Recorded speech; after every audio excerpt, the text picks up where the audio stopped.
Hi guys, welcome back to my channel. I am Diksha Joshi और आज इस वीडियो में मैं आप लोगों के साथ 3 बहुत ही इंपॉर्टेंट चीज़ जो है वो शेयर करने वाली हूँ।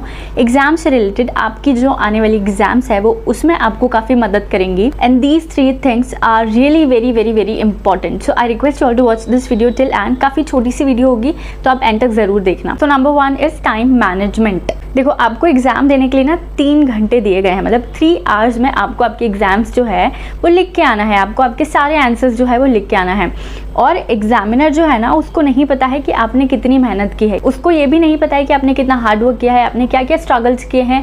ही don't know anything about you. उसको आपके बारे में कुछ भी नहीं पता है। एग्जामिनर आपको पर्सनली नहीं जानता है। तो आपको 3 घंटे में आपका जितना भी हार्ड वर्क आपने किया है ना, आपको उसको बताकर आना है कि नहीं भाई, मैंने बहुत मेहनत की है और मुझे मार्क्स मिलना चाहिए। तो उन 3 घंटे में आपको आपका हार्ड वर्क, आपको आपकी सारी मेहनत जो है वो एग्जामिनर को बता के आनी है कि मैंने क्या क्या स्ट्रगल्स किए हैं, मैंने कितना हार्ड वर्क किया है, मैंने इतने महीनों से मैं कितनी पढ़ाई कर रहा हूँ। तो वो 3 घंटों में आपको उसको वो बताकर आना है। तो इसके लिए आता है रोल टाइम मैनेजमेंट का, क्योंकि बहुत सारे बच्चों का पेपर छूट जाता है, वो पूरा अटेम्प्ट ही नहीं कर पाते और पूरा अटेम्प्ट ही नहीं कर पाते तो भाई मार्क्स तो पूरे में से कैसे मिलेंगे। मतलब एग्जामिनर को लगेगा नहीं आया, उसको क्या पता कि आपका पेपर छूट गया। आप जब भी आपके पेपर देने बैठोगे, आप जब भी आपके एग्जाम में बैठोगे ना, तो आप ट्राई करना कि आप पहले ही क्वेश्चन से आपकी जो राइटिंग स्पीड है उसको मेंटेन करके चलो। Because generally what happen is कि स्टूडेंट क्या करते हैं, एक क्वेश्चन सॉल्व करने में 40-50 मिनट निकाल देते हैं। वो पूरा बैठ के आराम से सोच कर उस आंसर को लिखते हैं और फिर बाद में 2 घंटे में पूरा पेपर करना रहता है। तो ये बहुत ही गलत प्रैक्टिस है। आपको आपके माइंड को प्रिपेयर करना पड़ेगा शुरू से ही। मुझे हर क्वेश्चन के लिए इतना इतना टाइम देना है और आपको आपके फर्स्ट क्वेश्चन से स्पीड को मेंटेन करके रखना पड़ेगा। मतलब आप ये चीज़ को सोच लो कि अगर आपका फर्स्ट क्वेश्चन सही टाइम पे हो गया ना, तो आगे का पेपर बहुत इजी हो जाएगा आपके लिए सॉल्व करना टाइमली। हम कभी कभी किसी क्वेश्चन पे अटक जाते हैं, हमको नहीं बनता ही नहीं है हमसे, हमको उसके आगे का लिखना ही नहीं आता है। तो ऐसे क्वेश्चन में ना अपना बहुत ज़्यादा टाइम वेस्ट मत करो। अगर ऐसा कोई क्वेश्चन आ गया है जो आपसे नहीं बन रहा है तो आप उसकी स्पेस छोड़ दो और आगे बढ़ जाओ, क्योंकि अगर आप बैठकर सोचने बैठोगे ना तो आपका बहुत टाइम वेस्ट हो जाएगा। आप आगे का पूरा पेपर कंप्लीट कर लो, फिर अगर टाइम बचता है तो आप उस क्वेश्चन को रिविजिट कर सकते हो। नाउ द सेकेंड थिंग जो आपको एग्जाम के पहले आपके दिमाग में लेकर चलनी है, दैट इज आपका जैसे ही आपको पेपर मिला तो उसके बाद ना 5 से 7 मिनट आप निकाल कर एक बार क्विक रीड कर लो क्वेश्चन पेपर को। क्वेश्चन पेपर को हम रीड क्यों कर रहे हैं? क्योंकि हमारा अल्टीमेट पर्पस क्या है कि हमको 100% पेपर जो है वो अटेम्प्ट करके आना है। तो आप रीड ऐसे नहीं कि अभी बैठ के आपको आंसर भी सोचना है, नहीं, आप जस्ट सिंपली रीड करो क्वेश्चन पेपर को। ये मैं आप लोगों को अपना तरीका बता रही हूँ कि मैं क्या करती थी, शुरू में 5-7 मिनट निकाल के फटाफट से क्विक रीड कर लेती थी पेपर को। चलो आपको पूरा क्वेश्चन नहीं भी समझ आ रहा है, बट एटलीस्ट आपको टॉपिक समझ आते हैं कि कौन से टॉपिक में से उसने पूछा है। ऐसा करने के बाद आपको क्या करना है, आपको ये चीज़ पता चल जाएगी कि भाई कौन से टॉपिक मुझे आते हैं और जो टॉपिक आपको सबसे अच्छे से आता है ना उसको आप सबसे पहले अटेम्प्ट कर लो। मतलब आपको पता चल गया एक क्वेश्चन डायरेक्टर से आया, एक चार्जेस से पूछा है, आरपीटी से आया है, बोर्ड मीटिंग से आया, एनुअल जनरल मीटिंग से आया।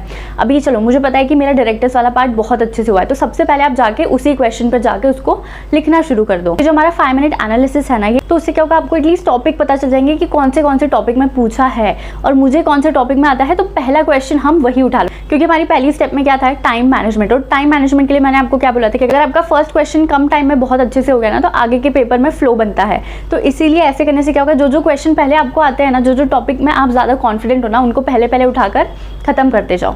नाउ द थर्ड थिंग जो आपको आपके एग्जाम शुरू होने के पहले ध्यान रखनी है, वो चीज़ ये है कि आप इस चीज़ को एक्सेप्ट करके चलो कि आपको सारी चीज़ें नहीं आएंगी। अभी पेपर में कई बार क्या होता है कि हमें चीज़ें नहीं समझ में आती, पूरा 100% पेपर हमको नहीं आता है। मतलब आई थिंक कि 100% पेपर पूरा किसी को भी नहीं आता, मतलब मुझे खुद भी पूरा 100% नहीं आता था। तो स्टूडेंट्स के साथ क्या होता है, मतलब एक ये ह्यूमन टेंडेंसी है कि जब हम स्टूडेंट होते हैं ना और अगर हमको कोई क्वेश्चन ऐसा नज़र भी आ गया ना दूर से जो हमें नहीं आता है, तो उस टाइम पे हम लोग पैनिक हो जाते हैं और हम लोग को कैसे थॉट्स आते हैं, अरे यार ये वाला तो मैंने देखा ही नहीं था, यार ये तो मैं भूल गई, ये तो मुझे आता ही नहीं है, अब क्या होगा क्या नहीं होगा। एक्सेप्ट दिस फैक्ट कि there will be so many questions जो कि आपको नहीं आएंगे एंड इट्स ओके। क्योंकि वो जो पैनिक है ना कि ये मुझे नहीं आ रहा है, ये मुझे नहीं आता, ये मेरा छूट गया है, जिस बच्चे ने उस पैनिक को हैंडल कर लिया ना, उस बच्चे का पेपर बहुत अच्छा होने वाला है। तो इसका अल्टीमेट कंक्लूजन यही है, जो बच्चे ने उस टाइम पे पैनिक को हैंडल कर लिया ना, वो आसानी से आगे का पेपर कंटिन्यू कर पाएगा। अभी अगर ऐसा कोई क्वेश्चन आ जाता है जो कि आपको नहीं आ रहा है, तो इसके लिए मैं आप लोगों को एक टिप देना चाहूँगी। आप लोग क्या करना कि जब भी कोई क्वेश्चन आ रहा है ना, तो आप उसको लिखना शुरू कर देना।